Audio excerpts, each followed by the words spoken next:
The shortcomings of post-war housing estates are of course many, and a very important colleague of mine, Hans Koolhof, whom I once interviewed and whom I also asked this question, what should we do with our post-war housing estates?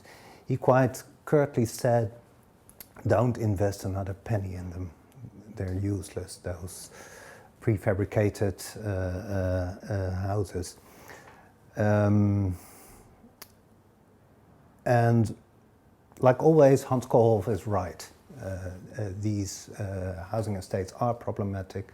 Technically, they are not sound, and I think their idea of city is in fact very, very poor. But I think we shouldn't forget that roughly 50% of all our houses throughout Europe are built after the Second World War. So for half of our people, these estates are quite simply a habitat. It's their world, and they've come to terms with this world to some degree.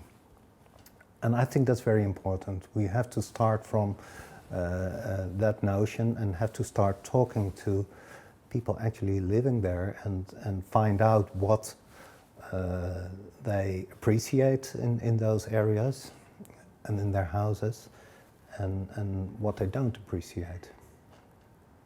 Working on the project, the renovation project in Rotterdam, we quite quickly found out that the huge numbers of residents was a particular problem that we had to face. There were 176 families in each block, and we had to work on 4 different blocks.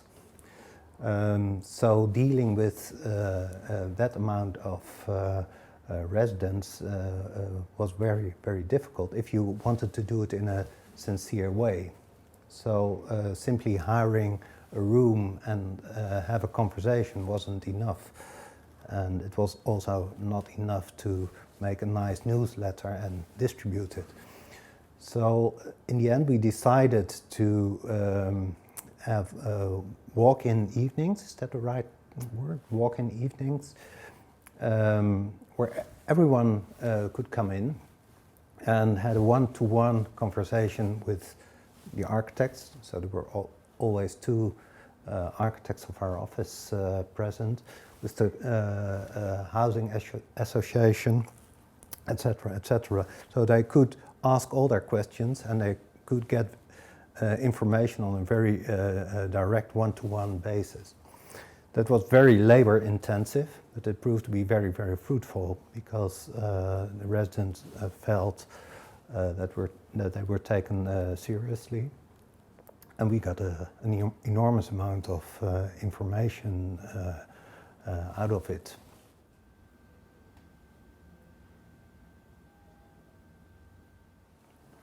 At the moment, there's a big debate on the value of high-rise in cities like Amsterdam. My personal view is that we have to be very cautious with high-rise. The fact is that in terms of density, high-rise doesn't do a lot for you. I would be more in favor of increasing the average height of our housing and our workspaces, and to create urban effects at the ground floor. And again, high-rise is always difficult in that, because high-rise wants power plants, it wants parking garages, it wants all sorts of service doors that you need to supply somewhere, and it in the end only wants one front door. I've always been in favor of what happened in Berlin in the 90s and after the turn of the century, where they deliberately reduced the amount of high-rise in favor of the 7, 8, 9-story high urban block, and I think that's far more productive. The thing as a Dutchman, I'm very proud of course, is perhaps not how our cities are made of or how they look like, but the way they have been designed through consensus. So if you take the Canal District in Holland, all these different houses were built by different clients, different commissioners, and there was also a very conscious idea that together they would build a city, that together they would create urbanity and create a city image. So that idea that money, initiative, planning, infrastructure, all these things can be combined into something that feels as something that's shared rather than is made by different people.